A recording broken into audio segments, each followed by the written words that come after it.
Can I welcome everybody to this session of the UK Trade and Business Commission, which is looking at the services sector, clearly of huge importance to the UK economy. And we've got two parts to this morning's session. The first hour on UK competitiveness and visas, and the second looking at skills and qualifications. And for the first session, we've got four great witnesses who I'd like to invite to introduce themselves now, starting with Sally Jones. Good morning. Thank you for having me. I'm Sally Jones. I'm EY's Trade Strategy Lead and also Deputy Chair of the Professional and Business Services Council. Thank you, Sally. And moving to Connor. CJ McKinney, I'm the editor of Free Movement, which is a website focusing on UK immigration law and policy. Thanks very much. Good to have you with us. And over to Ingo. Thank you. My name is Ingo Borchert. I'm a trade economist at the University of Sussex Business School, and I'm a Deputy Director of the UK Trade Policy Observatory. Thanks for having me this morning. Pleased you could join us. And finally, to one. Hi, June. It's June Du. I'm a professor of economics in Aston University, director for Center for Business Prosperity. Thank you for having me here. Thanks. Delighted you could join us, John. So perhaps I could get the session open with a fairly general question. I mean, we talk in broad terms about the strength of the UK in trade and services, but I think everybody's conscious that it's actually quite difficult to measure trade in services compared with goods. So I wonder if you could say whether you think that general assertion about our strong position is accurate, and in what sectors do we have particular strengths? And perhaps if I could start with Sally. Thank you very much. So firstly, entirely agree with the comment about services statistics being poor.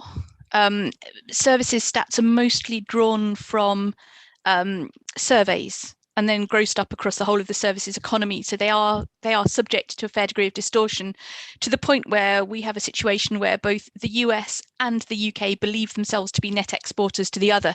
Clearly that can't be correct. And so any work that the ONS can do to improve trade stats on services would be most appreciated. All of that said, I think we are genuinely a powerhouse of services exports. We can see this from gross country level statistics.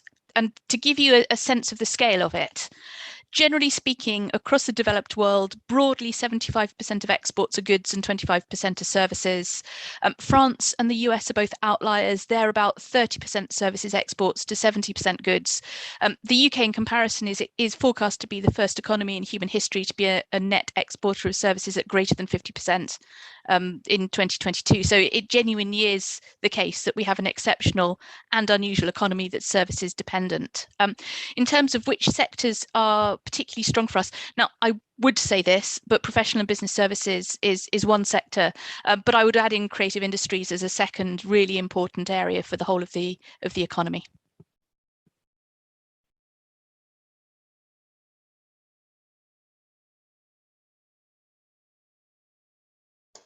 Sorry, Connor. I'll leave the economists to talk about this one. I might just confine my comments to the visas and immigration issues, if that's all right. That's absolutely fine. Ingo.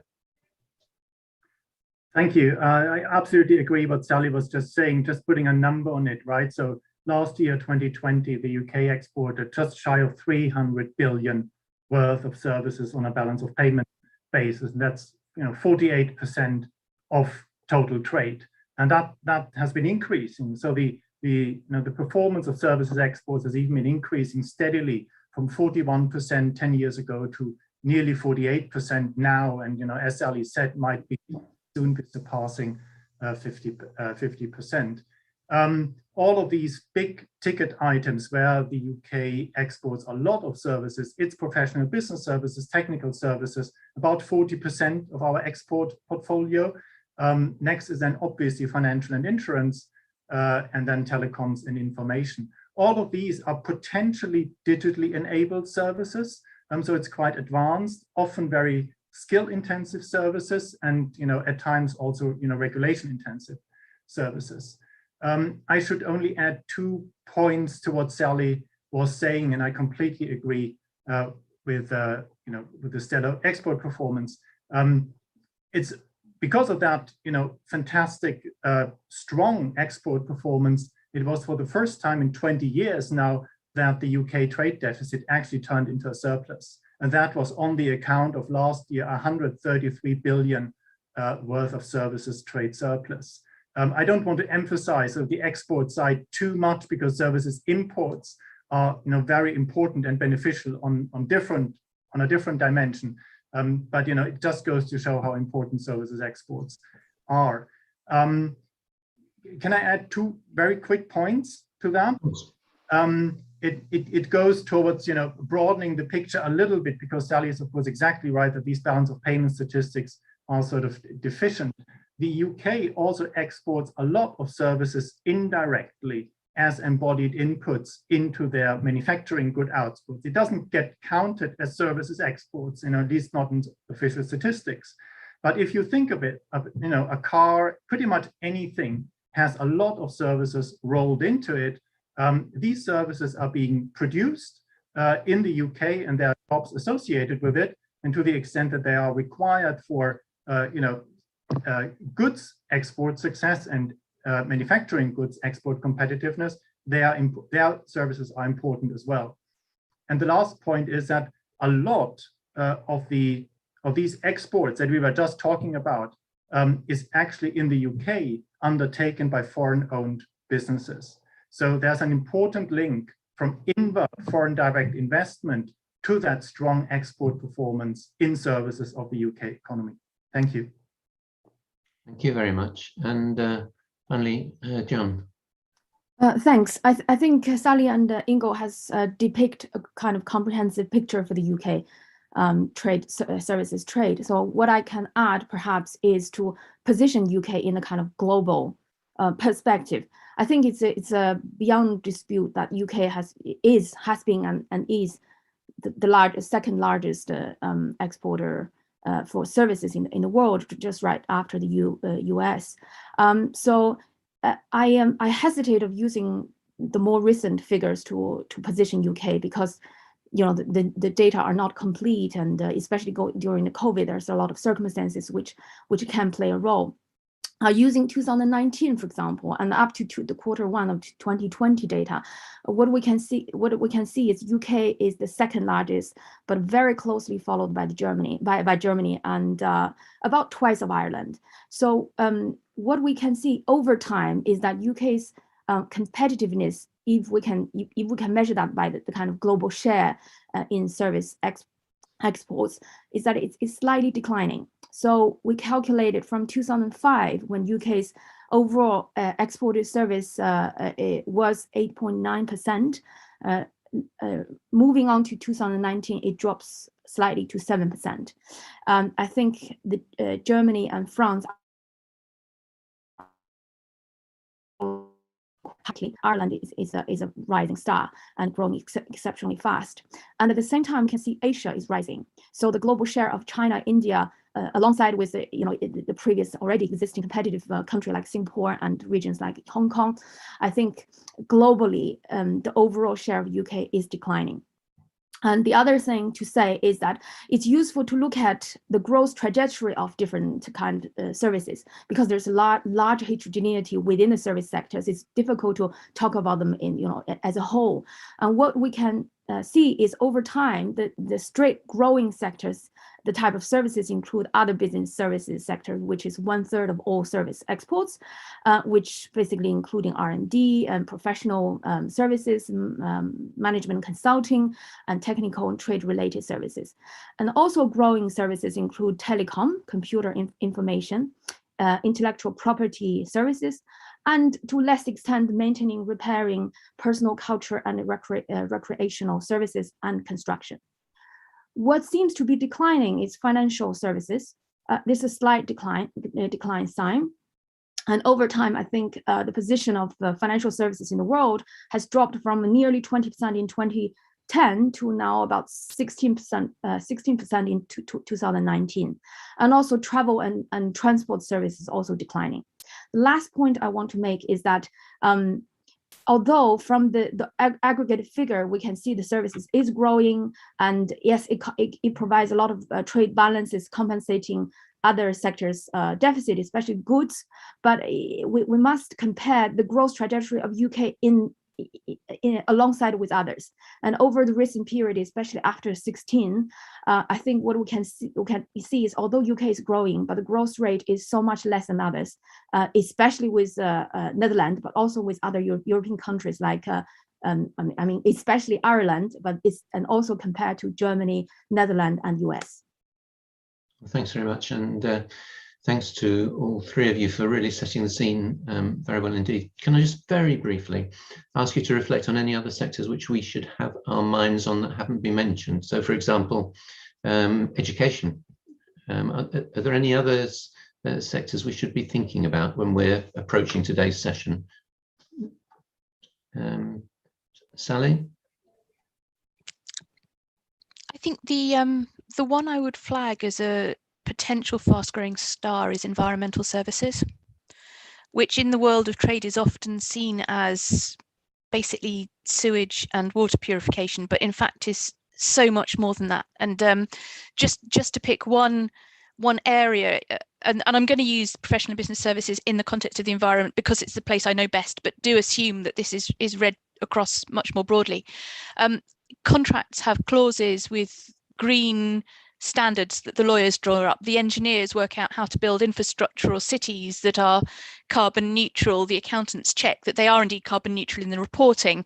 The creative industries are ensuring that adverts around the world are both to standard but also flag the new requirements and obligations. Everywhere you look, environmental services are going to become increasingly important. The UK has 20 years of track history of environmental services in that broad sense, and it could be an area of massive growth for the country going forward with the right incentives to push it forward. Well, thanks very much indeed, and I'm sure as we go on, references to other sectors will be useful as well, but I've slightly overshot my time, so I'll hand over now to my colleague Leila Moran. Thank you very much, Paul. Welcome everybody. Really great to have you with us. So I think people have started talking about this in your answers already, but it would be really good to perhaps put some qualitative meat on the bones as well. So to what extent has leaving the single market damaged the services sectors, and appreciating that it's lots of different sectors and it's not homogeneous, but also does it provide new opportunities? I wonder if I could throw that to Jun first and then go background through the panel.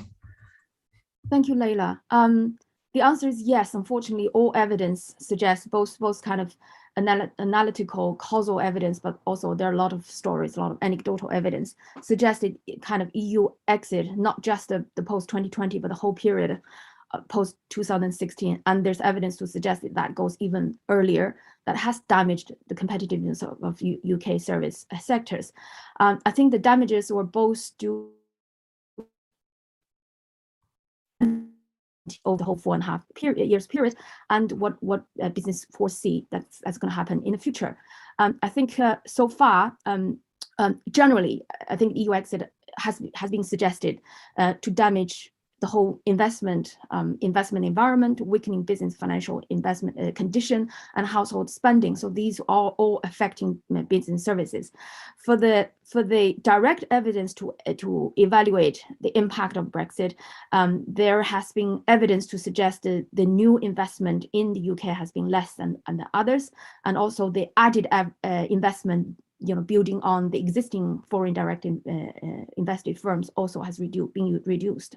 Specifically on service exports, particularly, there have been a few pieces estimating the extent to which the damage has been. For example, Dowch and Edwards published not bilateral trade, but aggregate trade services estimate.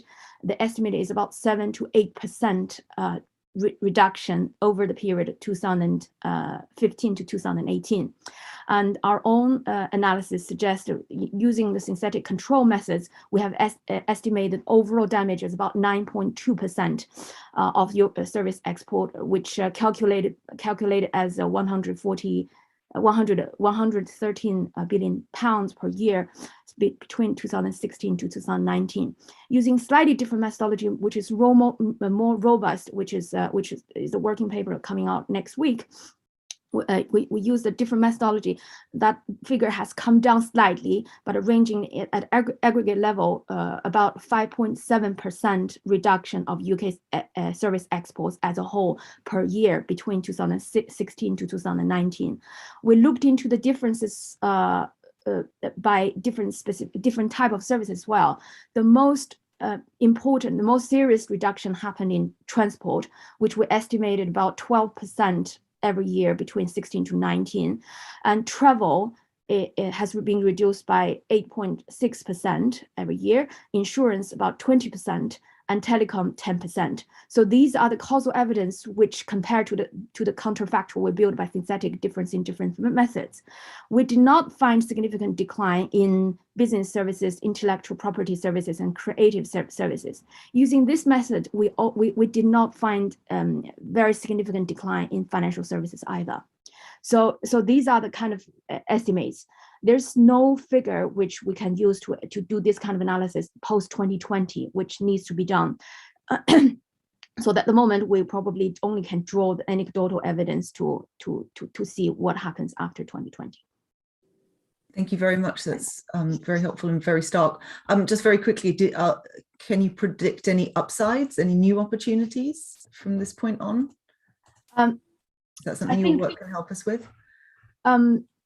I think at the moment, what trade economists kind of agree is that using the free trade agreements, I think the scope for developed, deepened agreement is very limited. So what UK probably can do is to use the free trade agreements with individual countries to maintain what we already have, before the EU. But I think the recent UK and Japan agreement has kind of shed light on what kind of agreements we might have with other countries. And one of the breakthrough, if you can call it breakthrough, or new kind of provisions we find is from digital and data flow. So that might provide something new, which is more than what we had with EU. So in those areas, I think UK could push and lead to innovations and more provisions, and maybe open up markets beyond the EU. So in the later questions, probably I will reflect on the kind of existing trade partners outside EU and probably suggest areas we might work more. Thank you very much. Ingo? Thank you very much. I'm conscious of time, but we actually just the day before yesterday, on Tuesday, UK Trade Policy Observatory published its own figure, which actually went beyond 2020, and we took the most recent data that is actually available, only became available a couple of days ago, meaning the services export data for the first 2 quarters running all the way up until June. And what we find by comparing UK services exports to the EU, which prior to Brexit was about 35%. So the EU was, just to put this out, was by far the largest single destination as an EU 27 market. Comparing these flows in the first 2 quarters of 2021 with the average of the previous years, 2017 to 2020, we find that exports are we compare these flows to the EU to other flows to OECD economies and BRICS countries, which seem to us, sensible comparator countries. So that's a diff in diff, right? So 2 flows before and after Brexit. And in that kind of setting, we find that exports are down by 11.5% and imports by a whopping 37%. And drilling down to individual items, it is especially financial services which are down. And I should just add that we are really trying to tease out a Brexit effect here. Now, as June was saying, transport and travel services, travel, I think in particular, because of the pandemic, has tanked massively, but it's down 60%, but it's down 60% both exports to the EU and to the OECD. And so there's hardly any Brexit effect. Whereas exports of financial services is down 22%, meaning it's 22% lower to the UK relative to other comparator countries. And if we look at what's happening to EU equivalence decisions and the complete silence in that regard, that the EU-UK dialogue on equivalence decisions for certain financial services has not gone anywhere, you can see why that is. And on the import side, the big ticket items are all these services sectors that we mentioned in the previous question: financial, insurance, IPR. They are all down by 30% on the import side, and other business services down by 23%. These are big numbers. I should think that they might be harming the UK competitiveness, because these are competitive services inputs that have been put to productive use beforehand. I'll leave it with that. Thank you. Sally, have you got anything to add on that? So I can't top the stats that our economists have quoted, but just a couple of observations. The first is that it's very, very hard to unpick what's Brexit and what's COVID, because services in effect involve moving people or moving data to where a client needs the service provided. And COVID has entirely hindered people movements entirely separately from Brexit. I think we'll see greater evidence for how those unpick going forward.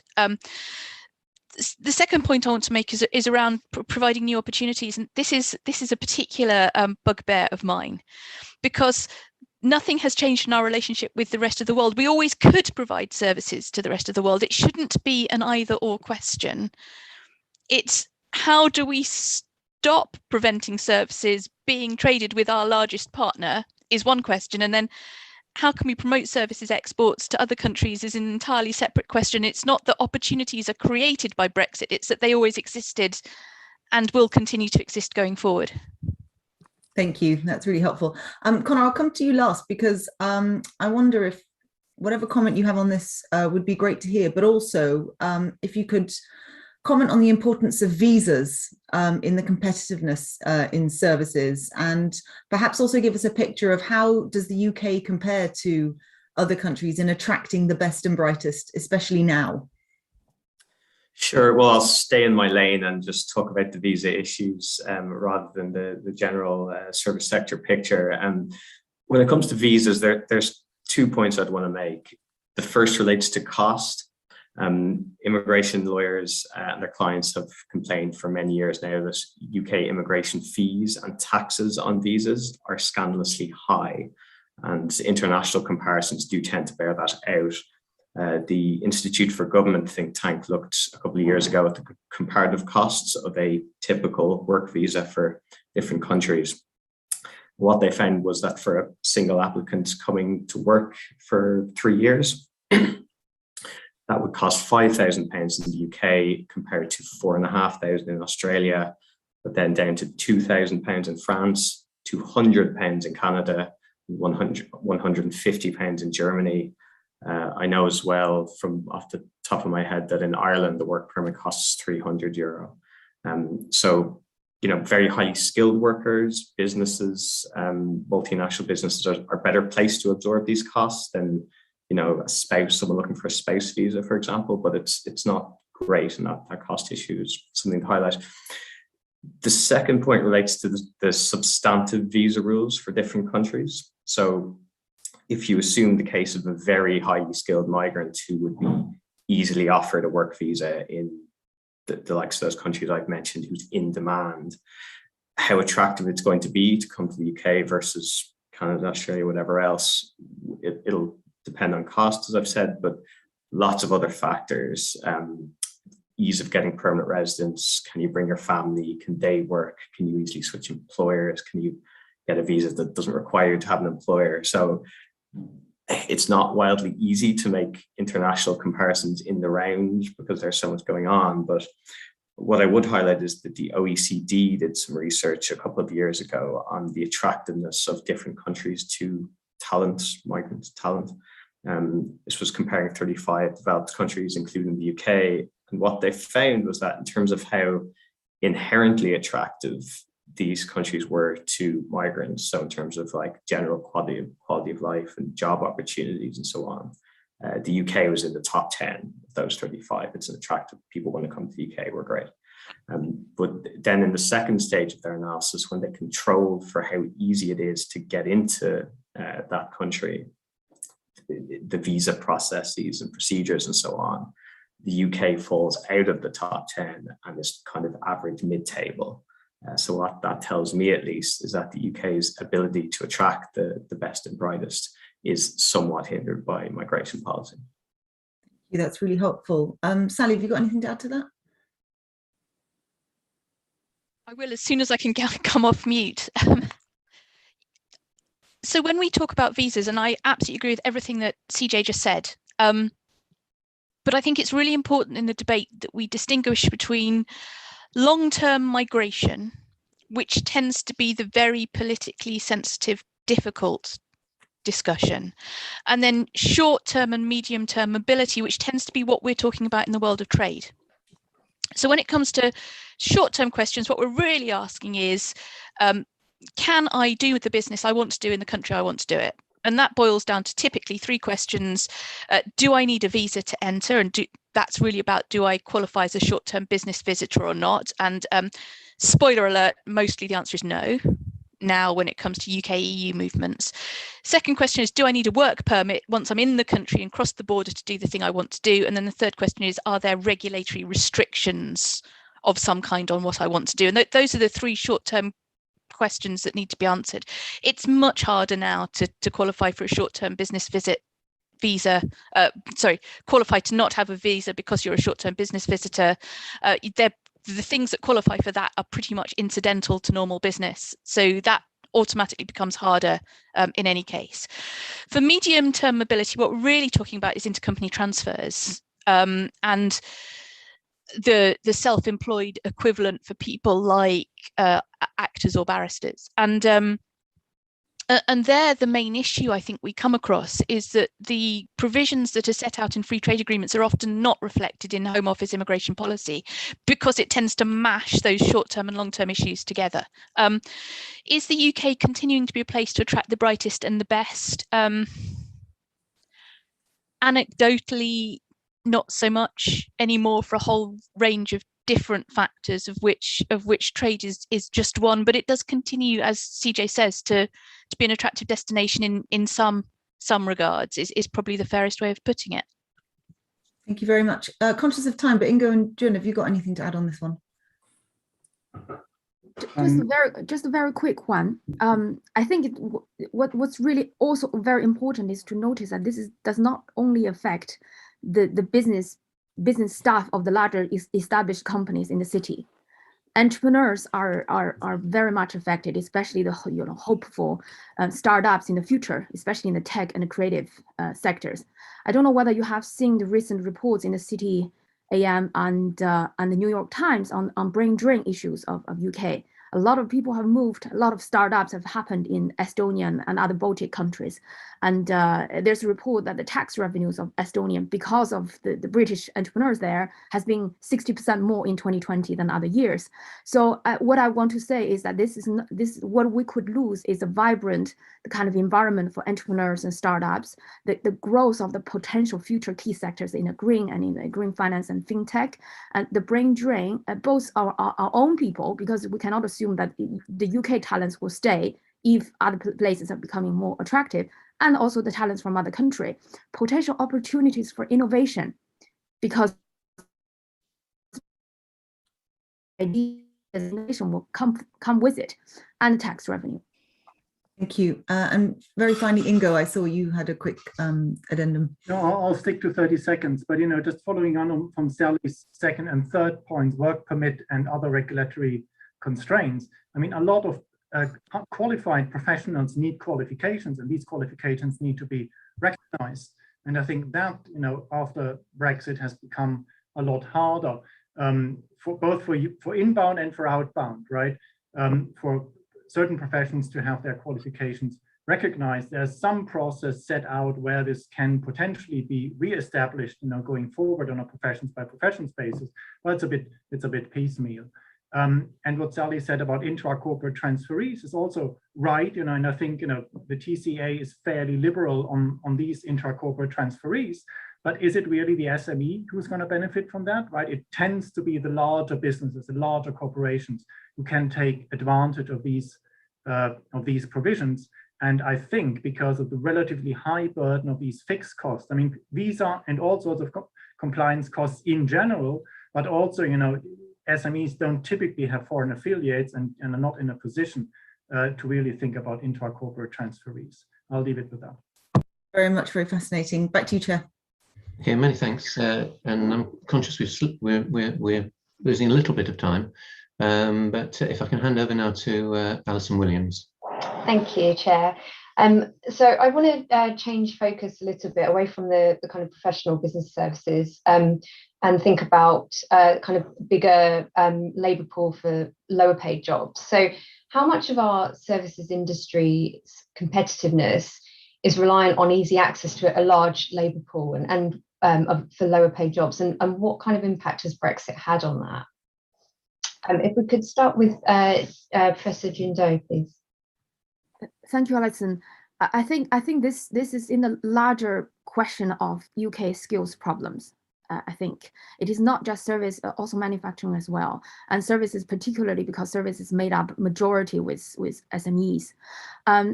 So if you think about the skills problem, it's not just the lack of high skills. So the theories, existing theories tell us that we need the right level of the skills and the right amount, and placed where they are needed, and that in that way that we could maximize productivity. So overall, the UK performs comparatively well on high skills. This is what we know. There's a BEAS report and the following work which demonstrate actually the problem we have as a country compared to international peers is that we're facing challenges in intermediate skills and low skills. So coming back to the service sectors, I think what the evidence has provided recently by UK in Changing Europe, particularly, has demonstrated that the EU migrants has fallen sharply. And we see that the rise in the non-EU migrants somewhat, but clearly the importance of EU nationals to UK economy has far outweighed the elsewhere. Services in the UK primarily as small business, as we said. Not all the jobs are high-skilled jobs. I think this is very important. So when we talk about this, we regularly fix our ideas on attracting the best, not even the good and very good, but the very best. But the fact is that we need a lot of medium level skills, and this argument is actually the argument of having the ecosystem of service sectors, which will work the best. The successful financial sectors needs auditing, needs accounting, needs law, and flourishing research environment, research institution, R&D services will need strong educational sectors. So all these are needed. So the difficulty in accessing to large labor pool, which include medium and high, particularly for services, really will impact on the decision of business location and relocation. I think the recent shift of some of the business registers from UK to elsewhere, reflecting the challenges in that area. Thanks. Yes, we're already seeing that move away from the UK because of it. Thank you. Ingo, do you have anything to add from that perspective? Yeah, thank you, Alison. I'm tripping a little bit over the term competitiveness here. But let me first come back to what I said. That there's a multi-billion pounds worth of services that go into export competitiveness. And something that comes anecdotally to mind are the shortages of horticultural workers. I think that's something we may have in mind when we talk about lower paid skills. To the extent that a lot of horticultural produce is being exported, then I think that's exactly one of these examples that June was just saying. We also need the medium skilled and the low skilled for export competitiveness. But the reason why I'm tripping over it is that there's a second aspect about domestic consumption, domestic welfare here, right? So there are the lorry drivers, the NHS nurses, the midwives, and all the rest of it. There, the issue is not so much competitiveness. So who's the NHS competing with? It's about consumer welfare and the welfare of British citizens here. I've no doubt that consumer welfare here has been sort of significantly reduced by that inability of lower paid positions to come and to be recruited, especially from the EU. I'd like to close by a more general point. If you compare high-skilled professionals and low-skilled professionals, it's typically the services rendered by the more high-skilled people who are more easily tradable cross-border. Think about the architectural blueprint, think about tax accounting advice, and so on and so forth. And these higher skilled services are typically more amenable also to take advantage of digitization. And it is the lower skilled positions who are really stuck with physical movement.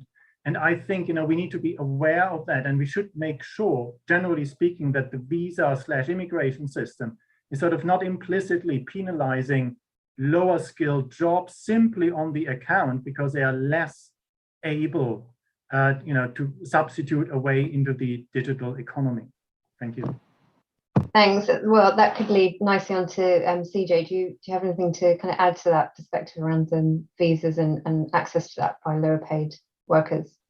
Well, I suppose I would say that there's, building on that point, it's not so much that lower skilled workers are implicitly penalised by UK immigration policy. They're very much explicitly penalised. HGV drivers, for example, the part of the issues with shortages there is that they are considered unskilled workers, and they're listed as unskilled workers who couldn't get visas before the recent concessions there. So it's very much that is the broad thrust of UK immigration policy post-Brexit, is that lower skilled workers are not being let in. The other thing I would say just really briefly about the impact of Brexit is that I think it's just worth being quite cautious about the data that we have, because the end of free movement and Brexit coinciding with the pandemic resurgence at the start of this year, and the inability to collect statistics and do the normal surveys on migrants and people in the labour force.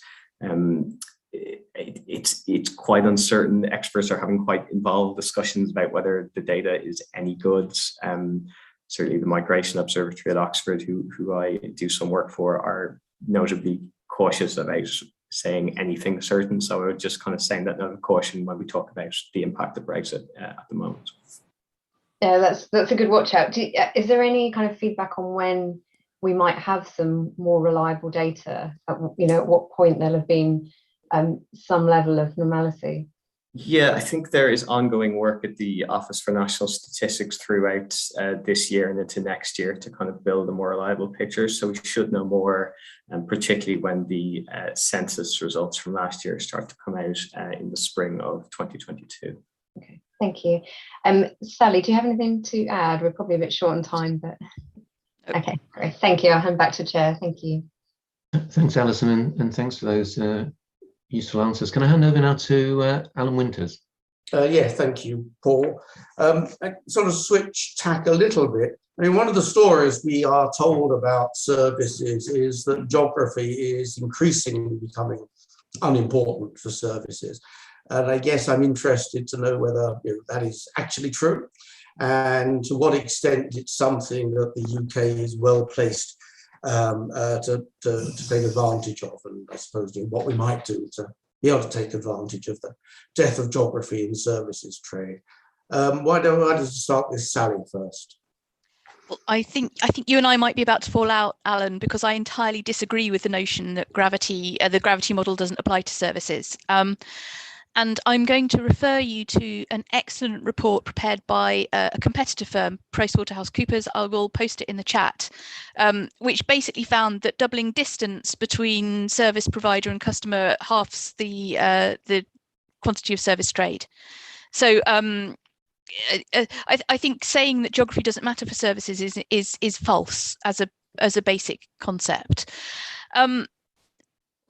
That said, and referring to Ingo's excellent points on digital, you can provide services trade digitally, subject to cybersecurity and data privacy and regulatory restrictions. But broadly, you can. COVID has evidenced that we can, and that PwC report was from pre the pandemic. So that's the one sort of pinch of salt I would add. However, my anecdotal personal evidence is that 2 years of pandemic have effectively taken us to the limit of how much we can provide services digitally. There is an ability in the early months of travel restrictions to trade off existing relationships and goodwill, but that does wither over time in my experience. And I would very much caution anyone who thinks that you can entirely provide services digitally, because you can, but it's just not as good and not the same. Okay, thank you very much. No, we're still good friends. I was merely reporting what people say to me and looking for the answer. So what does it go say to June now? Thank you, Alan. Sorry, Alan, I also cannot agree with you. I know that you don't agree with the statement yourself. So distance always matters. I think it's for goods and trade. We have to recognize the development of ICT, the fast-paced spread use of it, and becoming much cheaper, much more accessible, has really, allowed services to be much more tradable than before. So this plays a huge role. But I think the existing evidence from the economists recognize the distance still matters very much for services as well. Springford and Lau in 2018 has done a piece of work. They measured a 10% increase in distance results in 7% drop in services trade. So this is using OECD data, and they provided that figure. So this suggests it does. But using a story, so as I mentioned just now, this article published in New York Times on the 10th of November this year, they talk about this Mrs. Brock, who is a Scottish person who has moved her business to Estonia. So she is very mobile. She's a technician. So she has moved her company to Estonia. She hires 60% of workers in Estonia, 40% in Scotland. Her time is divided in both. So guess where the exported services that she could have from UK now has moved to? So services trade do go, and it's gone to from the side of Estonia. So this is a real example of distance really matters. Thank you. Ingo, is there anything you want to add other than telling me that I'm wrong, which I know I was wrong? No, I think we've thoroughly debunked that myth that the world is flat. It's not flat. I mean, I would just echo, just how robust that is. Usually, if you ask two economists, you get 3 opinions at least. But there is so widespread, consensus that distance applies to services trade as much as it does to goods trade. Now, I've done research on that myself, and there are 2 twists to it. One is, in comparison, service distance is much less of a friction to services trade as compared to bulky agricultural trade and manufacturing somewhere in between. So there is something about the lightness of services. And also, if you estimate the effect of distance over time, it's come down by about 15% since 2000. So it's come down ever so slightly, but it is still true that it is a highly significant and biting barrier to services trade. And that's exactly why Japan's share in that stellar UK export performance is 2%, right? And we have the agreement, the UK-Japan agreement, the CETA, and I think it's a fabulous agreement, but we should not expect, this view that we can go out and do agreements with faraway countries with the idea that distance doesn't matter anymore is not true, right? These 2%, will not jump up greatly because it is rather, economic size and proximity that matters for the bulk of trade. I don't know whether I can add 10 seconds. There's an interesting study out there that estimated the effect of borders and distance to eBay trade. And that's interesting because there's hardly any of the conventional distance friction in there, but still there's a very significant border barrier that's got to do with trust and enforcement if things go pear-shaped.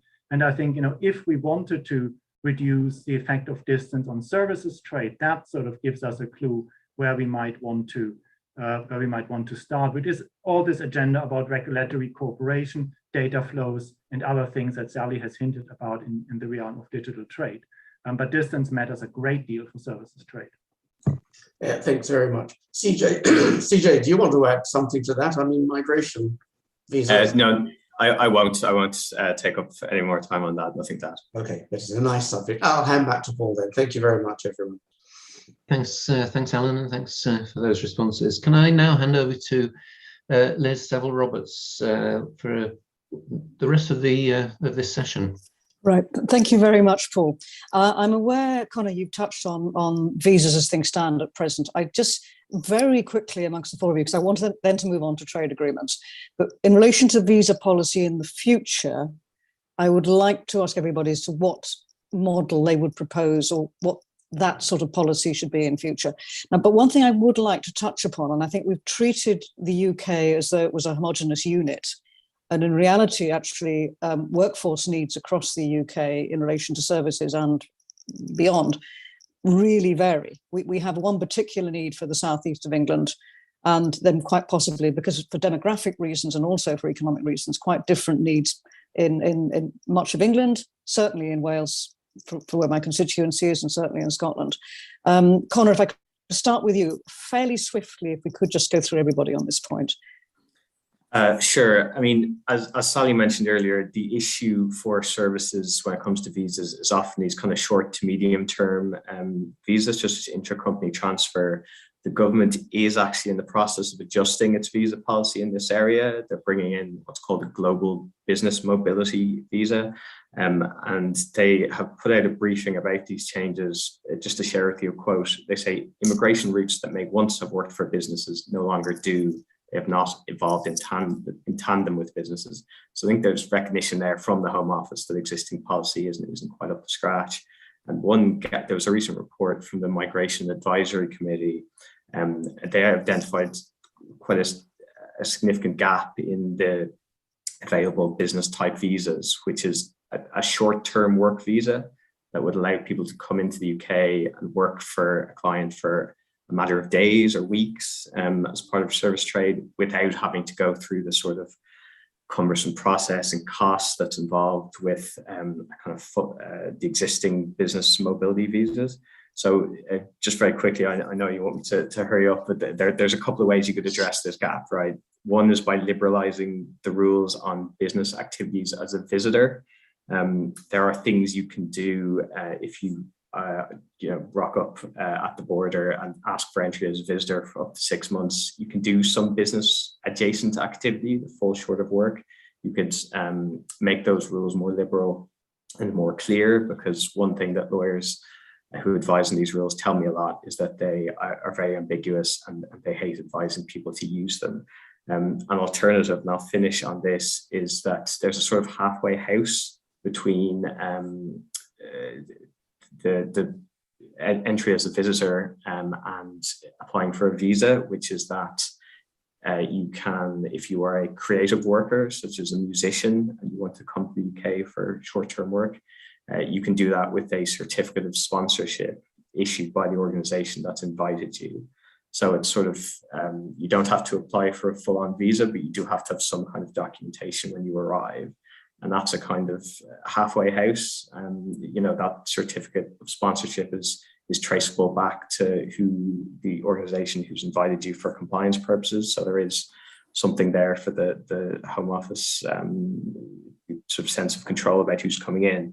So that's an existing scheme, and that could be expanded to more areas outside the creative sector. Thank you. And June? I'm not an expert on visa policy, but I just make two quick points. I noticed some of the schemes coming out, including the global talent visa, has given the favorable conditions for the skilled migrants to come to the UK with relaxed condition if the sponsored the company are high growth fund company.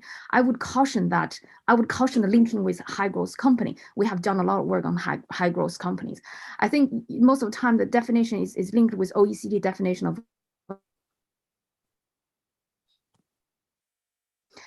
I think it is a very risky proposition, because majority, I mean, absolute majority, over 97% of the high growth firms will never be high growth firm again. So this means discrimination for the rest of the companies who have potential to be high growth. So what is the criteria of offering such relaxed condition is a question to watch out. The second and the last point is that I think that it's very important to think of the ecosystem. I think I forgot the second point. I'll come back to that if I remember. Thanks. Okay, thank you very much. And Inge? I'm certainly not an expert on visa, so I'd be very, very brief here. I mean, just a call out to education policies, because Paul initially said let's note sort of important sectors as we go along. In pre-pandemic, that was a $14-15 billion business worth of educational exports. I mean, UK universities are world class. So, both of them are, as Sir Humphrey has observed. That has almost cut in half from the pandemic because it is recorded under travel for educational purposes. But of course, the proposition of coming here for foreign students is a lot more attractive if they then, are able to work and gain work experience afterwards. And I think that was quite in limbo for quite some time. I think the government has patched it up now. But that's certainly an area where we want to think about if we wanted to build on that, undoubted strength of the UK higher education sector. The other one is that I think in the TCA, the UK has quite surprisingly not make any commitments, as far as I know, on contractual and independent professionals in medical services. It's not that, there's a lot of slack in the NHS, as far as I can tell. So why haven't we done that? So I think I'll leave it with that, calling out these two sectors. Thank you very much indeed. And Sally? No, CJ covered everything. My one ask is for better short-term intercompany transfers. Lovely. Thank you very much indeed. Right, and then that moves on to what is being, the conditions being enabled for inward and outward labour via our trade agreements, what we know so far. Inga, I think if I could start with you on this, what would your commentary be? Again, I mean, specifically on visa and labor short-term movement. If you take the TCA, I think there are new categories in there. I mean, these short-term business visitors and graduate trainees and so on, which are, I think, new, right? Which are not which are better than, which are not part of the GATS framework. Whether it really helped, is subject to all of these qualifications that June just said about, what firms are eligible, and Connor is much more knowledgeable on immigration. I would just make that one remark that when it comes to trade agreement and helping services, there might be other areas, out there in terms of data governance and so on, where all the services, rely on a lot in a cross-border fashion. And I think that would be important, but it is slightly beside the point of what specifically trade agreements can do on labor mobility. I've nothing to add to that. Okay. And June, if I could come to you on this matter as well, again, as to what we know so far. I think I just mentioned this point already. The recent UK and Japan agreements, I think, given the limited expectation we had about this kind of free trade agreements, it was a success. So through this, at least the UK has demonstrated its intent and ability to seek new provisions outside what we used to have with EU. I think the importance, particularly apart from the fact that we have the digital services and data provision, which has gone beyond the past one. I think the importance is that UK has demonstrated the interest in engaging the long-term future discussions. And this is incredibly important for opening markets outside the EU in the future. If you compare, because US is the number one, UK is the number two, if you compare the profile of the trade partners in the last 10, 15 years, one really interesting difference is that US trade partners are all over the place. The top 10 trade partners are literally covering all continents, including India and China. But UK's top 10 trade partners, 9 out of 10 are EU. So I think I would say that, maintaining the dialogue and try to deepen what we have already had from the TCA, but look elsewhere, look into the possibility of developing deepened trade relationship with other countries. I think the next in line in trade frequent discussion is with South Korea and India. I think this is really important. UK government should do swiftly engaging with the trade partners. Number one, to maintain what we had before with EU. Number two, try to go beyond, if not immediately, but in long term, constantly engaging this kind of strategic dialogue. And the one thing I forgot to say just now, I wanted to make the point, was that it's really difficult to from the authority, from the government, to predict what skills are needed by the business. This is always the case, not just for service export or goods.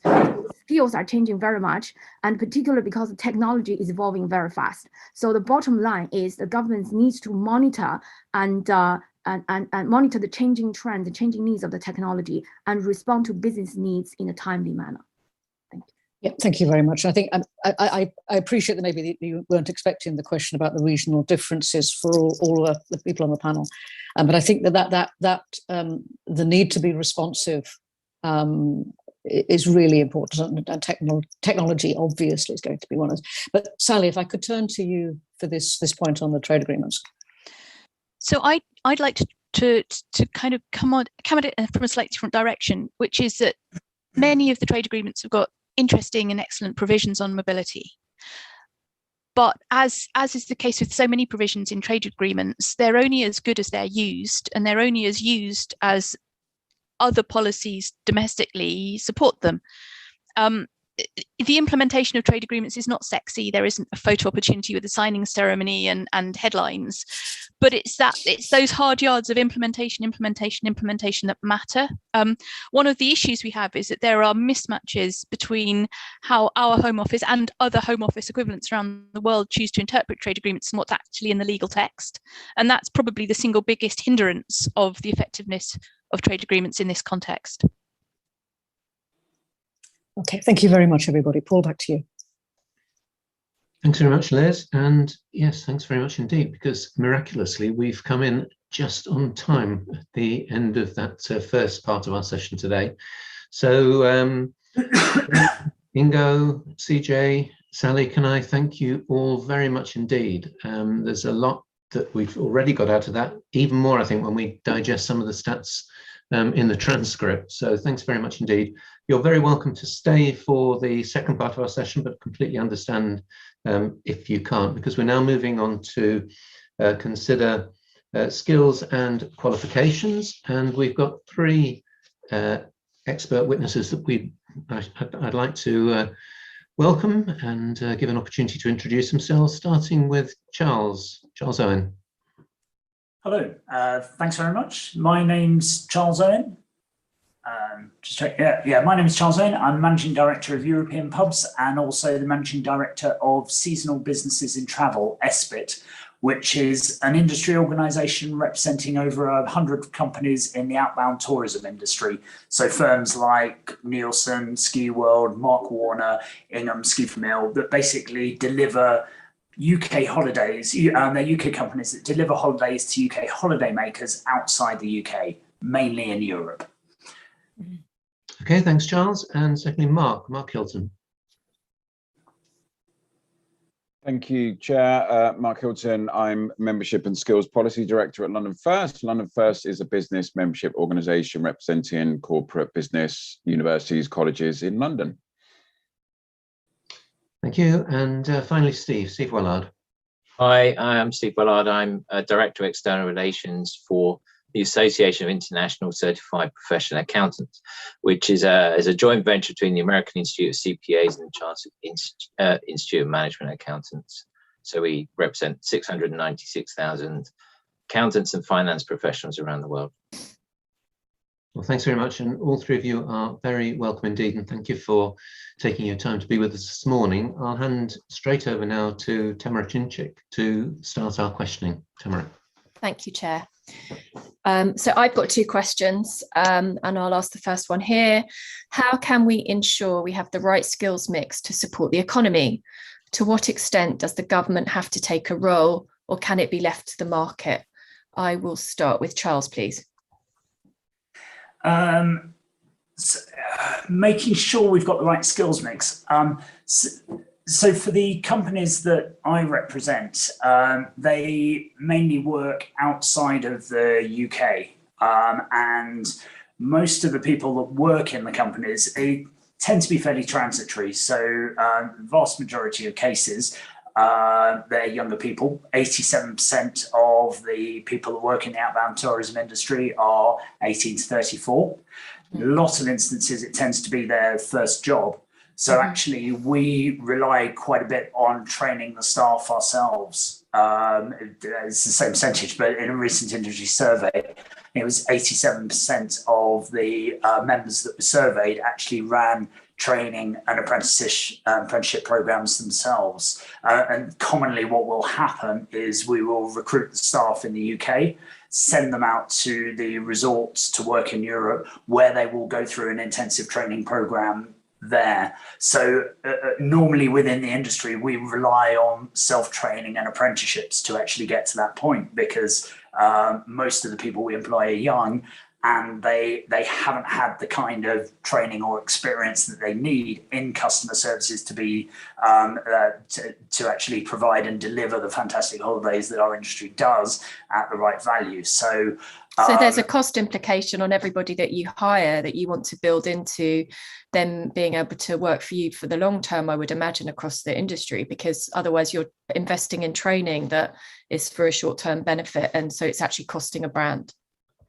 Yeah, completely. And it's kind of built into the cost of holiday packages and what we deliver. Right. I mean, it does deliver, well, it has in the past, delivered long-term benefits to us. I mean, in the industry organisation, I talk to industry leaders on a weekly basis, and virtually everybody in the SBIT core teams, MDs, started off doing winter seasons and got that training, internal training within the companies that now give them the experience to know how to operate a company overseas, because it's not straightforward. So we rely a lot on self-training and actually the training on the job. And I am very concerned, and for reasons which we'll go into probably in later questions, about the impact on UK outbound tourism by the friction being introduced in allowing UK staff to go and work and train over in Europe, because it's substantial. Thank you. Mark. Thank you. I'll come at this from a more general perspective, if I may. Sure. So government and business clearly need to work together to address skills and labour market challenges, and the action is needed on both the supply and demand side. In terms of your second part of your question, I think it's doubtful whether the market can sort the current issues out for some time at least, given the extent of the major mismatches between labour supply, both in terms of profile and volume of that supply, and employed demand for labour and skills. There's now only 1.3 unemployed people for every vacancy in the country, and around 950,000 fewer people in the labour market than there were pre-pandemic. So it's a very tightening market. So in short, the pandemic and Brexit have exacerbated existing skills gaps and structural problems with the skills system. And now we have a pool of labour that's too small, at least for the short to mid-term, with little room to manoeuvre. Immigration, of course, is restricted. It's very hard to unlock the economically inactive or other groups outside the labour market, such as retirees.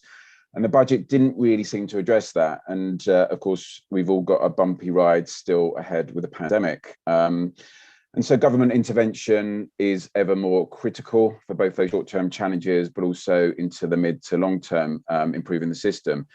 So in the short term, better sharing and use of data to assist matching of supply and demand through effective reskilling services is critical, and support for the inactive and others to get back or into the labour market, fast-tracking training, maintaining incentives like those we see at the moment with apprenticeships, and support the youth to transition from education into employment, and then better evaluation and then correction on existing government programmes is important too. And then better communication of those myriad government programmes. And then anything we can do, of course, to strip out unnecessary bureaucracy and things like the apprenticeship levy system. And then just to end, I think skills is clearly the priority, but there is work that needs to be done on the immigration system, although the government seems to have ruled that out. So we would support a greater rollout of temporary recovery visas and flexing the shortage occupation list as well. Thank you. I mean, that aligns with the issues facing my sector, the fashion industry, trying to get the garment workers on the shortage occupation list, and that falling flat at the moment. We've had the highest, I've been told, 83% increase in the desire to onshore, but all the manufacturers are telling me they've got more vacancies than ever. So there's a mismatch. And at the same time, the skills aren't being rolled out until September next year to train domicile talent. So there's definitely been a lack of alignment there, which I have urged the MAC to look into. So I think from this, if the Secretariat could pick up with some analysis to the MAC, I think that would be really useful. Would you agree with that, Mark? Yeah, I think the MAC has an important role here, and I think the MAC needs to be expanded. It needs to be on the similar footing to the Office of Budget Responsibility. You know, you might call it the Office of Migration Responsibility, and it needs to work across government in a better way than it does at the moment. That's really helpful. Thank you. I hope we can action that. Steve, over to you. Yeah, thanks. I think one other angle that is obviously an important part of conversation is really linking skills to productivity.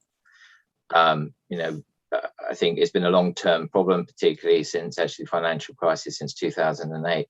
And whilst there's sort of efforts underway with levelling up and other policies, I think a kind of critical point really is about thinking about, you know, skills at all levels, not just entry level, but also those at the sort of medium and high end. I think high end is particularly well covered and serviced. And I think I listened into some of the prior conversation, and I think points were well made about that.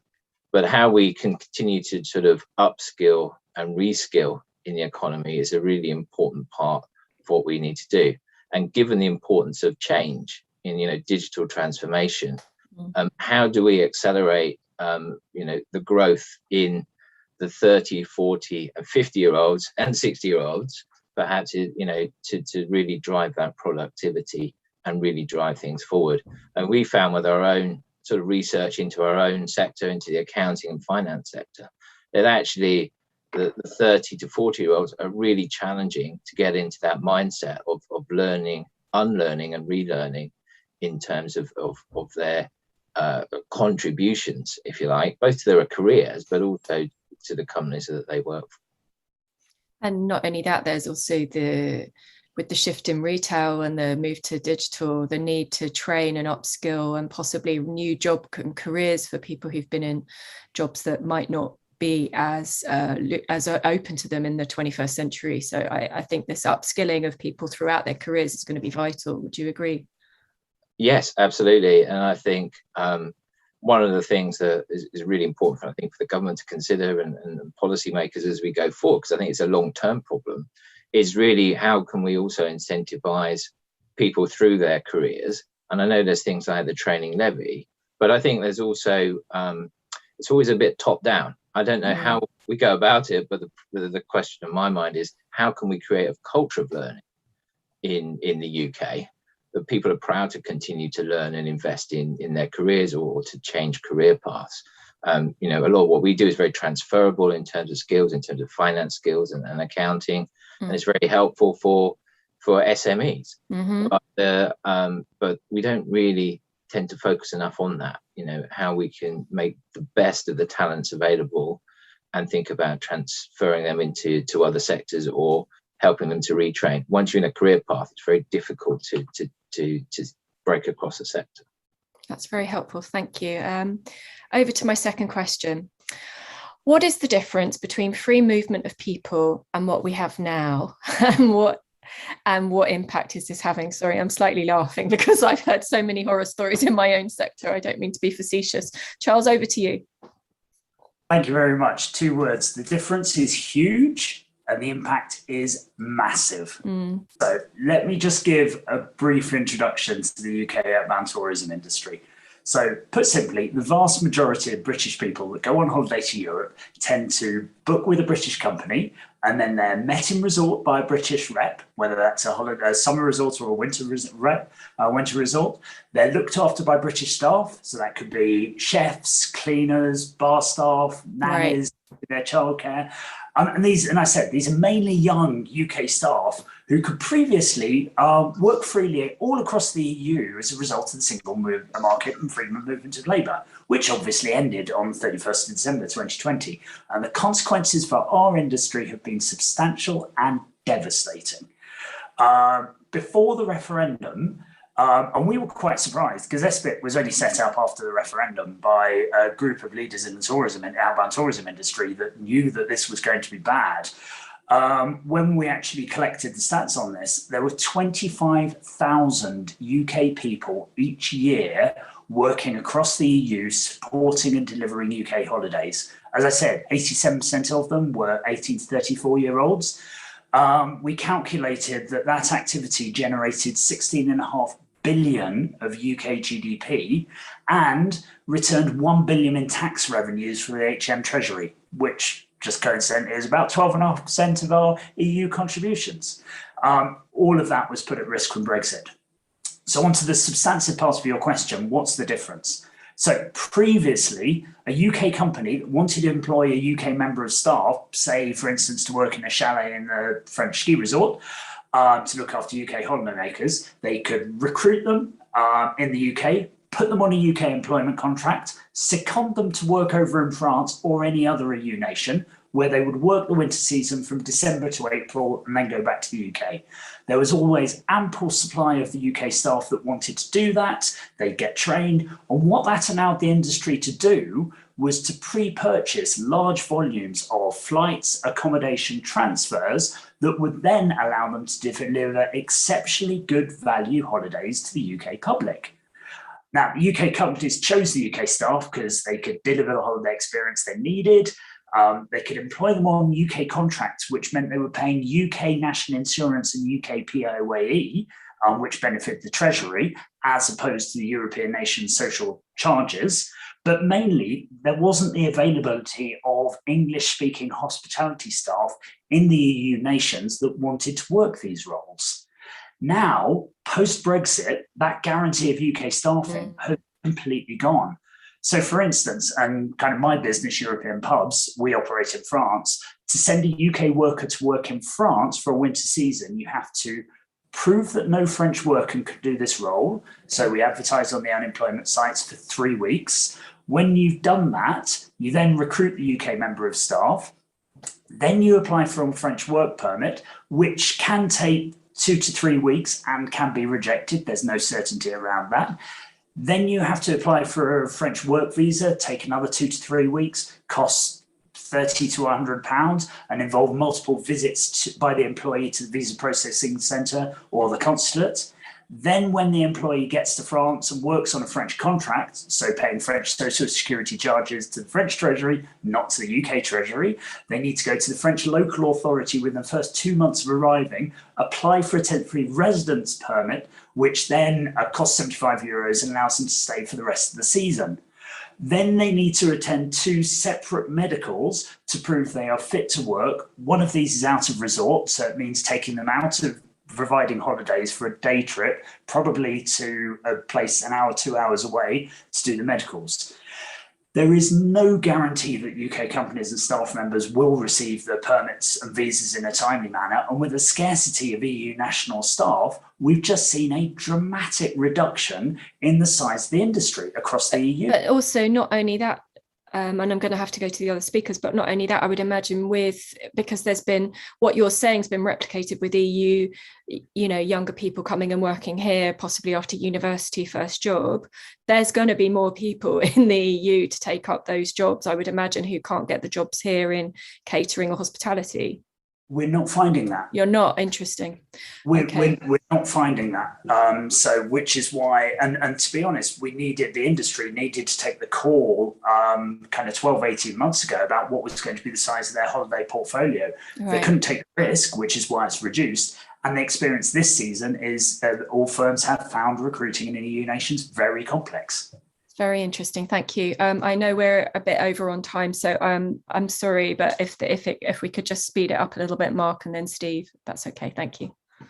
First part of your Of course, we now have a controlled system where e-migrants need to meet a set of criteria in the same way that non-EU people have done for years, like language, ability, qualifications, job offer. Whereas before we had free access to 500 million or so EU labour market, and they could enter, search for work and secure work without the need for a visa. I mean, that's the nub of it. Now we've got a lack of flexibility in our new points-based system that's preventing migrants from coming to the UK to fill many of the job vacancies that we're desperate to fill. So we've all seen what's going on with HGV drivers. We've had to issue 5,000 visas, or the government has, and only a handful of migrants have decided that they want to take up that offer. So we are less attractive as a working destination and harder to get into. You have to have a qualification level above our QF level 3, which is A level or equivalent, or your job needs to pay more than 25,600, unless it's on the shortage list that we spoke about earlier. And then just briefly, the final thing, of course, in terms of impact is, as a result of the pandemic, many migrants have left the country, and the figures are disputed, but the Economic Statistics Centre of Excellence estimates that 1.3 million people have left during the pandemic, and up to 700,000 of those from London. And of course, if they are deemed to be low-skilled workers, then they won't be able to get back in again. Lovely, thank you for that. Okay, over to you, Steve. Yeah, and I don't think I've had a great deal, but I think, the UK's kind of had a history of being drunk on cheap labour, and it kind of links back to the productivity issue. So we've never really, and the skills issue, so we've never really invested perhaps in the right ways around sort of skills. And so now we're sort of in that deficit. And now you're getting things like the Great Resignation, inflation, wage inflation, which is, where we are. So I'll stop there. A conversation of joy there, Steve. Thank you so much. I'll defer back to the chair, and thank you for answering my questions so well, all three of you. Thanks very much indeed. We're going to come on to some of the points you made in a bit more detail, but if I can move on to follow up immediately to Alan Winters. Yeah, thank you very much, Paul. I want to focus particularly on welfare of British people and the way that spills over perhaps to British firms. I wonder if you could sort of highlight some of the things. Charles has already mentioned some, but some of a broader range of things that the Brits used to be able to do in Europe, but now cannot, or at least within reasonable time and cost constraints, and how that affects sort of welfare and, in the longer term, sort of the competitiveness of UK companies. Why don't I start with Steve? Yeah, I think more broadly, what we've seen sort of anecdotally from our members is issues to do with recognition. Lots of members, are qualified. That's impacting on perhaps their sort of career paths and the way that they are thinking about sort of moving around.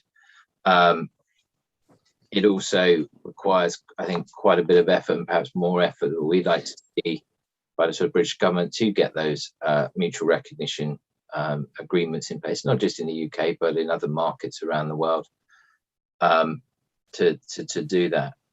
I'm trying to think what else I can particularly add to that sort of conversation, really, other than the points that perhaps were raised in the earlier questions, to be honest. So perhaps I'll pass that on.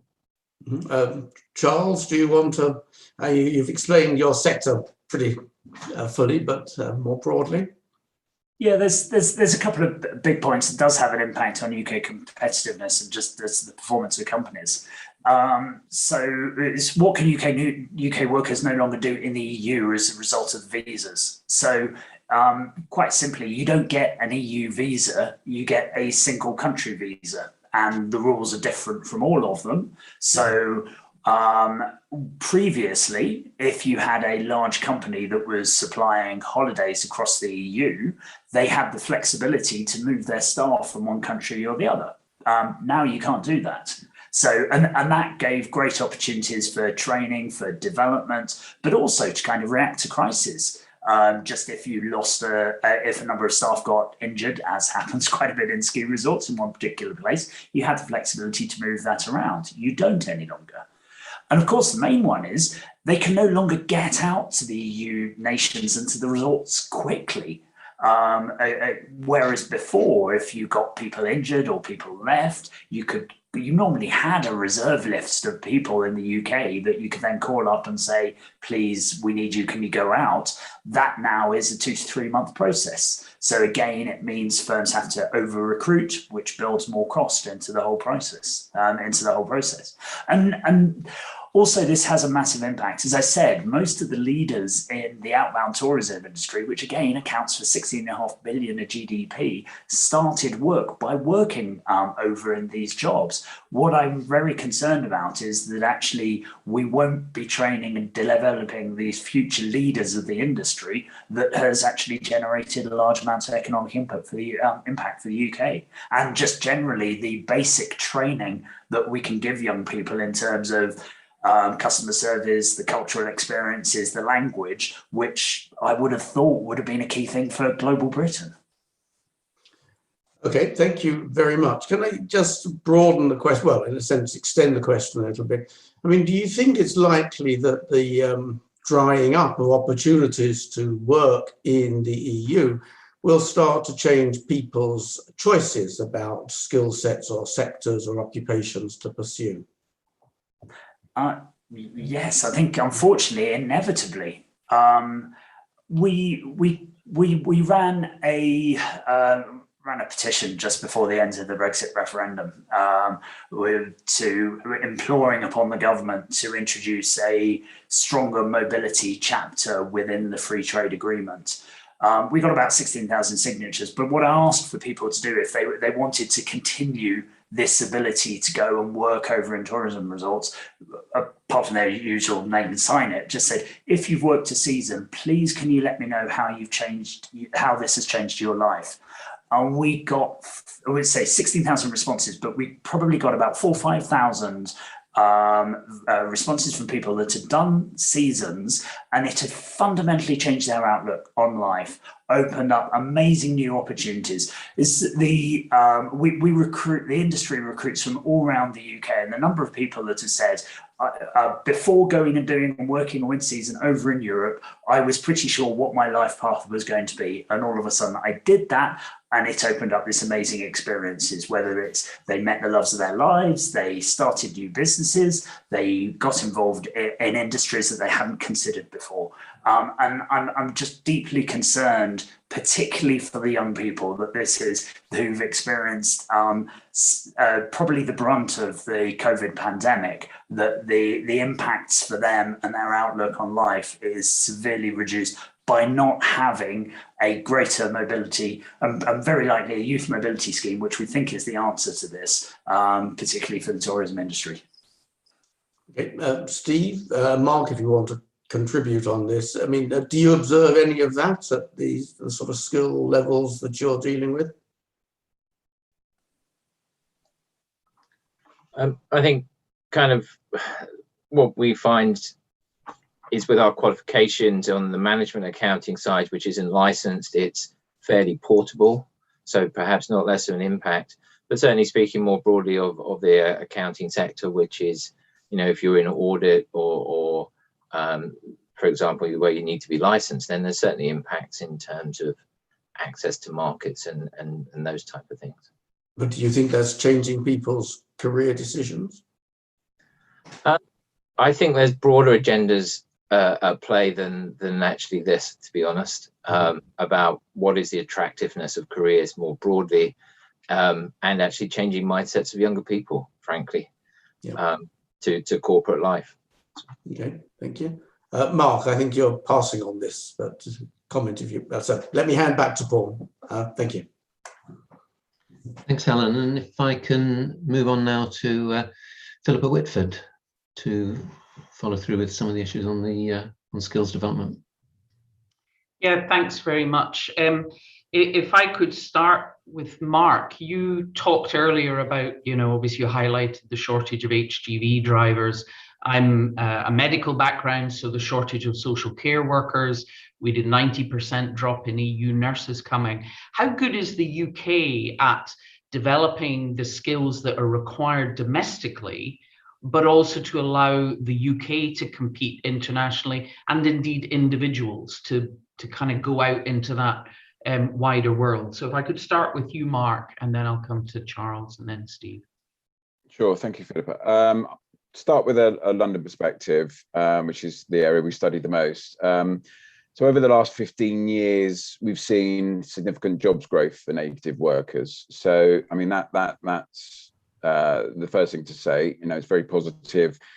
And that's been supplemented by migrant workers coming in and filling essential labour gaps and skill shortages. So, as a result of both native worker growth and migrant growth, we are the economy that we were in 2019, and we hope to get back to.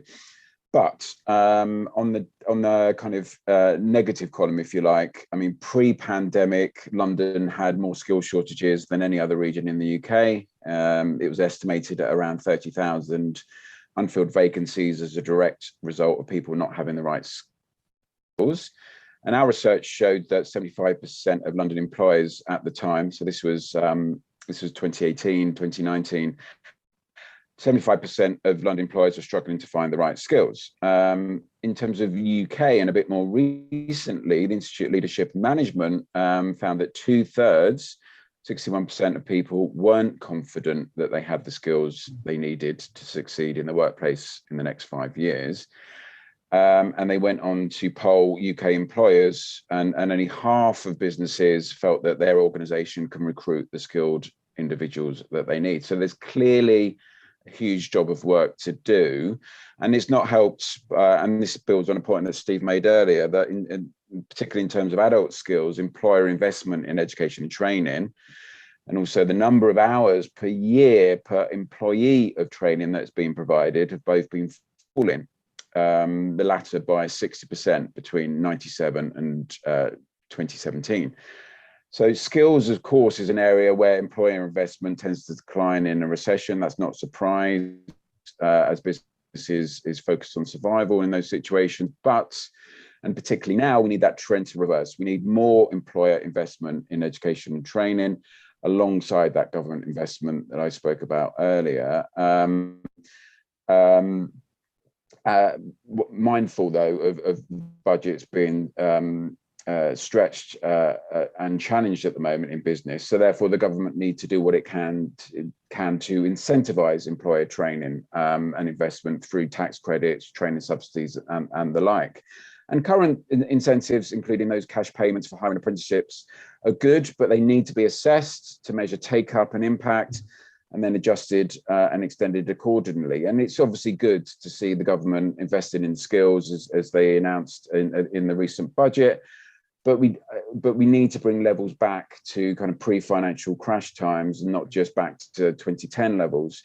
So now, I mean, in summary, now's the time to invest in skills and employee engagement, as that will help to ensure recovery happens quickly.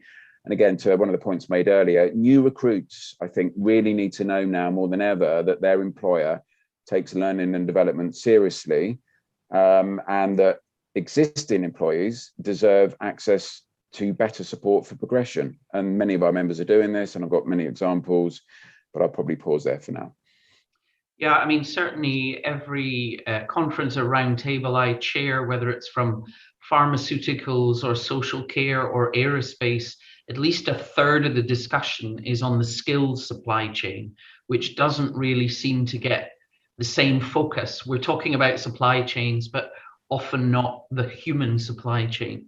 And clearly this predates both COVID and Brexit, but unfortunately they have taken away the sticking plasters that we've had. If I can come to you, Charles, what's your view on skill development within the UK?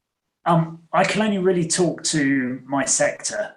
And in that sector, I think we personally have a pretty good record, but it's mainly through necessity.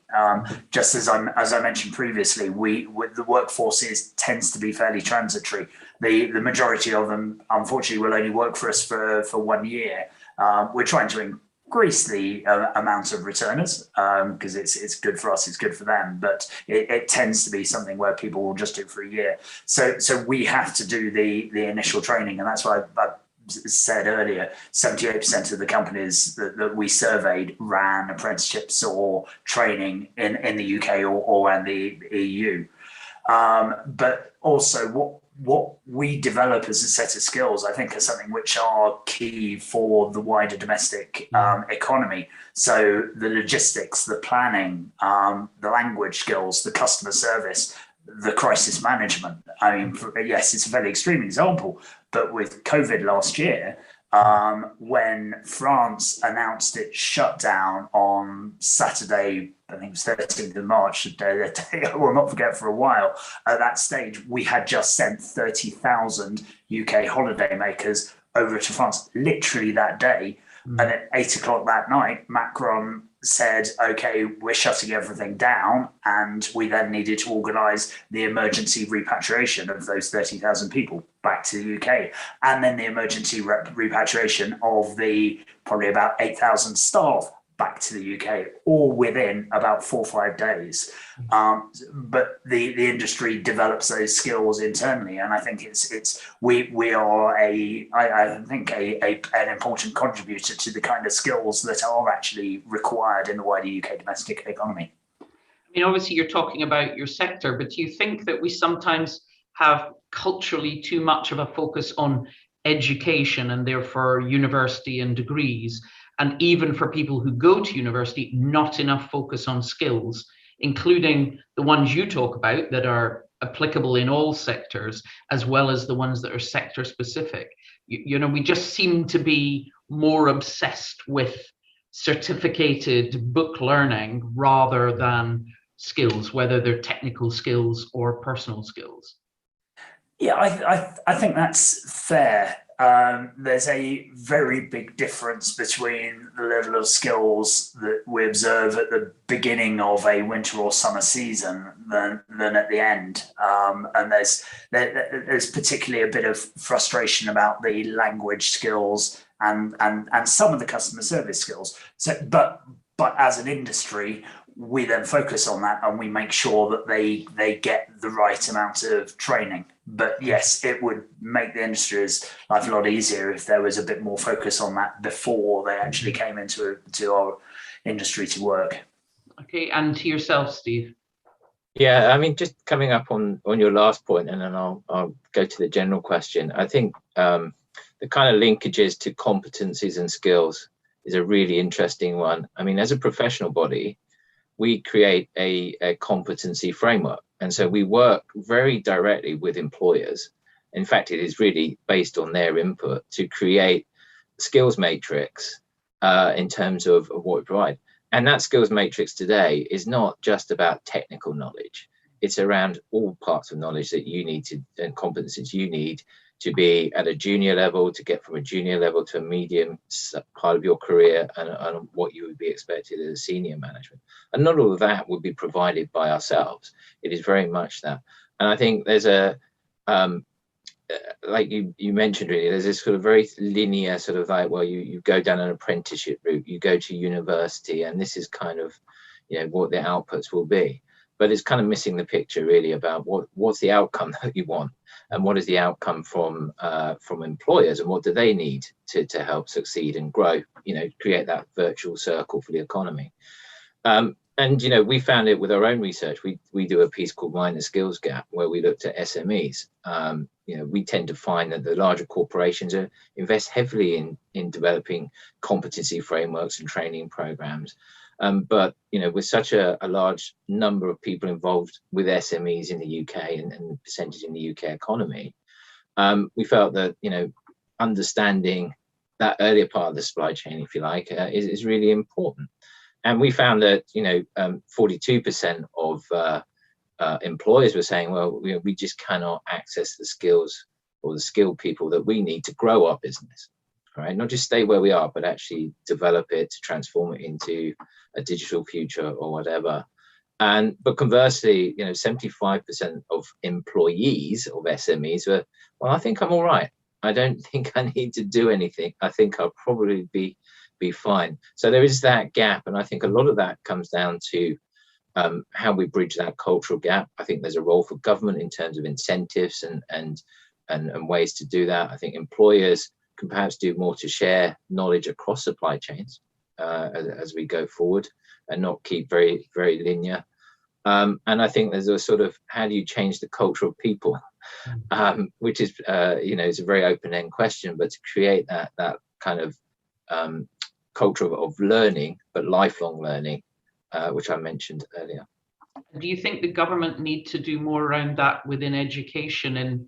In where my constituency is in Scotland, we have, senior secondary school pupils who do a foundation apprenticeship, release in college. So that's already starting to do that. And on the other hand, we have people who do a master's in aeronautical engineering, who, as I would say, as a medic, can't hold a knife and fork. It's 5 years of book learning, and then they're making the tea in a company because we've not given them the skills at the same time. So some of that is, you can't expect companies to pick all of that up.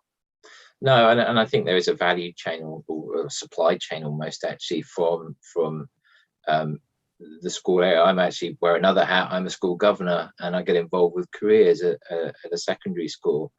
And I think it's unfair to think that teachers and career staff can really understand the world of work and how to bridge that. I think there are big gaps in that. I know there are efforts underway to bridge that gap, which is welcome in terms of frameworks. But I think if people are not exposed early enough to the opportunities and actually understand the world of work, then they're not really going to understand the skills, what they need to acquire to progress. So a lot of people go to university not really knowing what the degree has an outcome. I was one of them. I did a history and politics degree, loved the topic, and then sort of scratched my head, and then I ended up in the insurance industry. I'm not saying that's true of everybody, but I do think there's a connection here between how we can lay out a pathway to better opportunities, to skill, to upskill, to think about how we can contribute to the economy. Thanks very much. Back to you, Paul. Thanks very much, and we'll pass swiftly on to Anatol Koletsky. Thank you. Well, this is really a continuation of the previous question, but as several of you have said, these chronic skills shortages in Britain have existed for years. There was a sticking plaster approach, arguably through immigration. And question I have is, is there something about the structure of our business, our education system, our government incentives, which has made it persistently so difficult to match the demands for the labor force? And I would say particularly perhaps starting with lower skills, actually, with what our populations provide. Is it that these jobs are intrinsically so unattractive that British people will never do them? Mark, maybe we'll start with you. I know you represent a lot of you look into a lot of high skills, but also the lower skills path of which are absolutely necessary to keep the London economy going.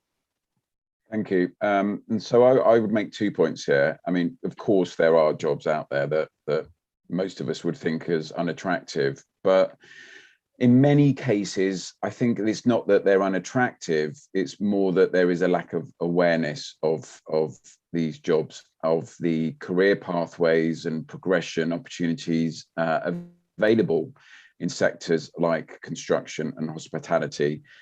There isn't, in many cases, a line of sight. When you're thinking about construction as a young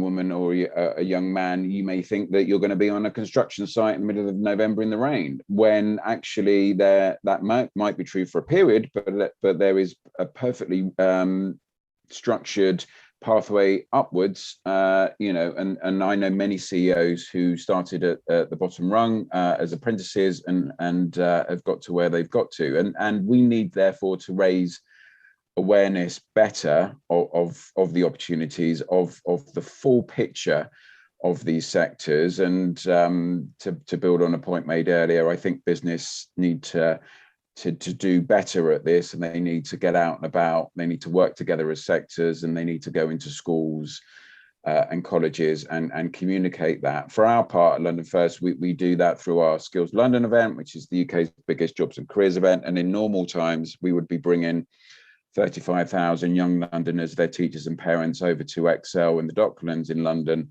and giving them a clear line of sight between their education and career possibilities. The second point is one I made earlier, that they're really right now, and you know, I'm sure this will correct itself to some degree, there really isn't enough people in the labour market, and that's been borne out by clear sector shortages. Hospitality, latest data showing 134,000 unfilled posts in hospitality. 40% of employers in that sector reporting staff shortages. Health and social care, 7% of roles in adult social care were vacant this year on any given day. That's about 100,000 vacancies. Even in financial services, you know, which does employ people at all skills levels. But in London, demand for workers is 55% higher than the UK average, and over a fifth of financial service firms have warned that the ongoing staff shortage is limiting investment in their sector. So that it's a bit of both.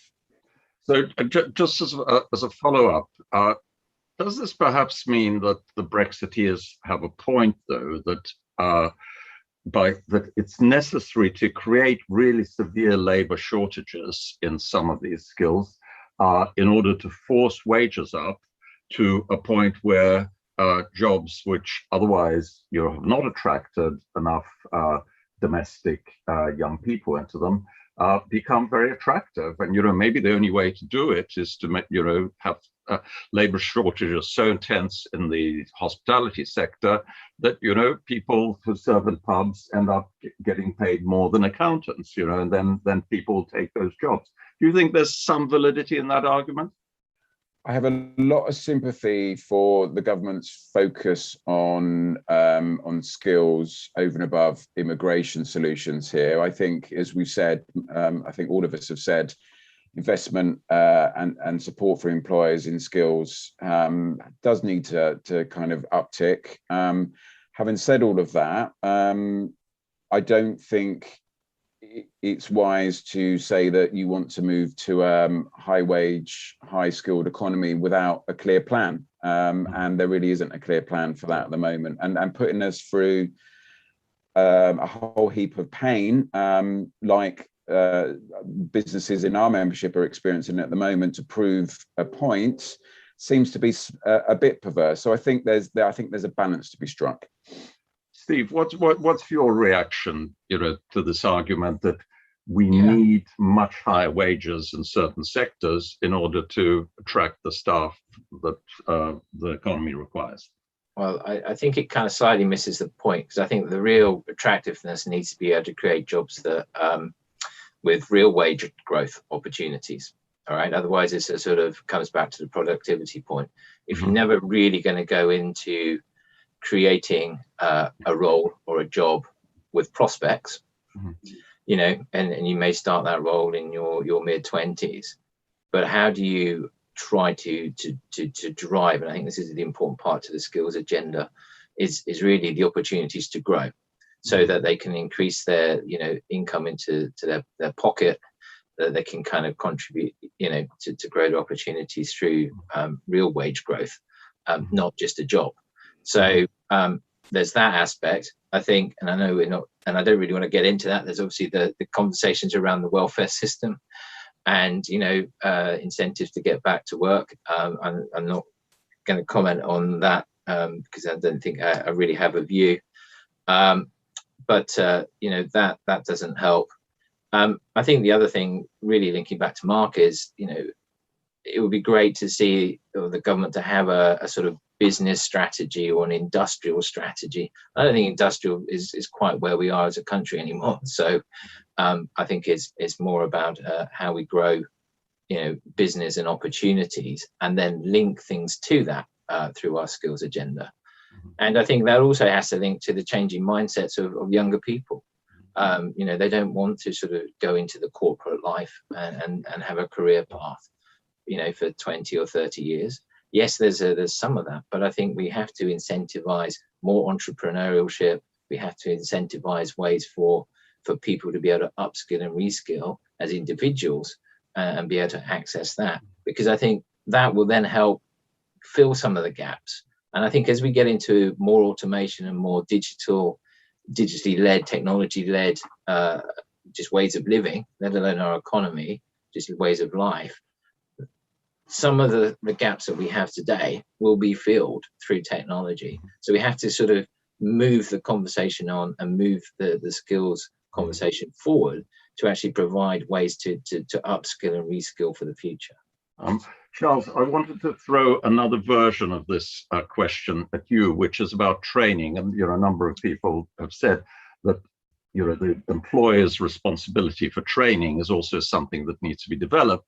On the other hand, it's very hard for small and medium enterprises to do that, especially in a world of short-term jobs, the gig economy, where you can't hold on to employees. Now, what struck me listening to your answers, Charles, to previous questions, is that actually in your industry, you seem to have achieved that. As you said, most of your employees only stay for 1 year, and yet you devote quite a lot of time and effort to training them to start that. Is there some lessons that could be, are there some lessons that could be drawn from your industry, you think, for SMEs more generally about, incentives to give skills to employees, even though they're not going to stay with you for very long? I think it's a bit tricky, because I think our industry is very peculiar, because it is very seasonally based. So, and also because the main operation period is December to April. So it's much easier for us to build on an extra week at the beginning of a week or 2 weeks at the beginning of the season, just before everything starts, where we can train everybody in one go.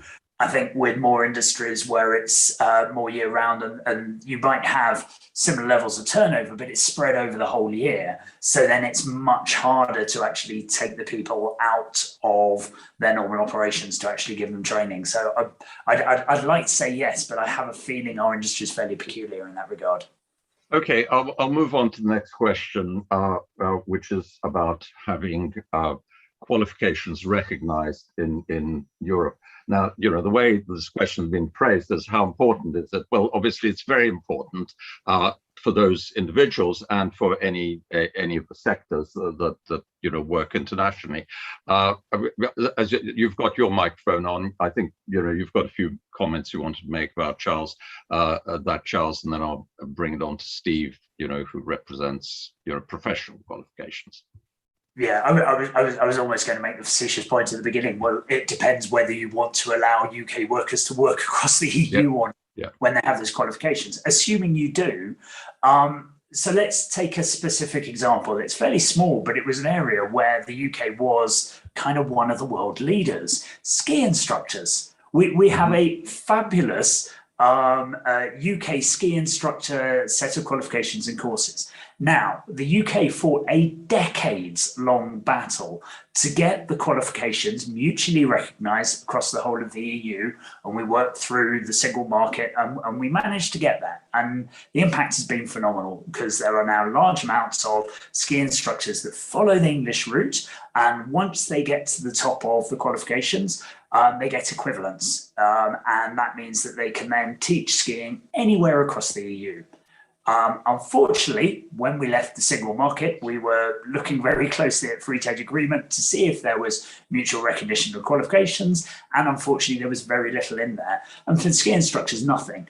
So now it means that for any ski instructor that's working their way up the UK system, even if they get to the top level, there is no route for them to now actually practice their trade and work across the rest of Europe. So let me give you a small example of this. A very good friend of mine has been training for 8 years out in the Alps to become a ski instructor. She only had one exam to do, the speed test, but unfortunately with COVID, all of the speed tests got cancelled, and now we've left the single market.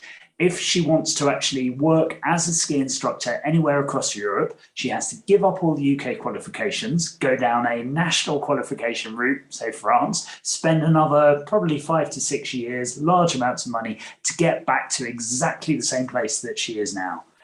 It's been devastating for that part of the industry. Look, that's one example, but I'm sure Mark and Steve will give loads more in accounting and other legal and all that kind of stuff. And a drastic reduction of opportunities for British people, basically, especially young people. Steve, would you like to comment on this? Can I just chip in at this point? I'm so sorry. I mean, we are slipping out on time. So Steve, Mark, make very brief responses. Yeah, I mean, the reality of it is, member states govern the rules in their countries. And so it's really about mutual recognition. I will be honest, as a global association, we push our qualifications to nationals in every country. But I think that the principle is actually still really there. And that is about recognition and equivalence and labour mobility. So it's not a one-way street. I think it's really important that these qualifications are recognised mutually around the world for what they are and the competencies that they bring. And if we can get trade agreements or mutual recognition agreements to that effect, then I think it's a win-win. Yeah, I'll hand it back to Paul, unless Mark, you have a very quick comment you want to make. Okay, thanks. Sorry, there is just so much to cover in this session, so I'm sorry, but can I hand over now to Jeff Mackey? Thank you very much, Chair. I think, as we've seen in this session, there's some very wide conversations as part of this, and we've talked about shortages, we've talked about opportunities. We've also mentioned the idea of skills networks. Regarding our professional skills network, I wonder, could we have some comment as regard how robust our professional skills framework is? Given what we've already heard, Steve, would you like to start with that one? Yeah, I think probably, and I know we're short on time, but I think probably one of the key challenges is really making that bridge between sort of industry and government and the framework, really. And I think as I mentioned earlier, professional bodies could actually play quite a strong role in helping to sort of bridge that skills gap and actually input and help provide some direction on where that might go into the future to help sort of define skills that we need. Thank you very much for that. Charles, you've already given one example of how professional skills work. Given the question of robustness as regards a framework, do what we currently have needs to be changed to reflect being outside the EU? Would that help?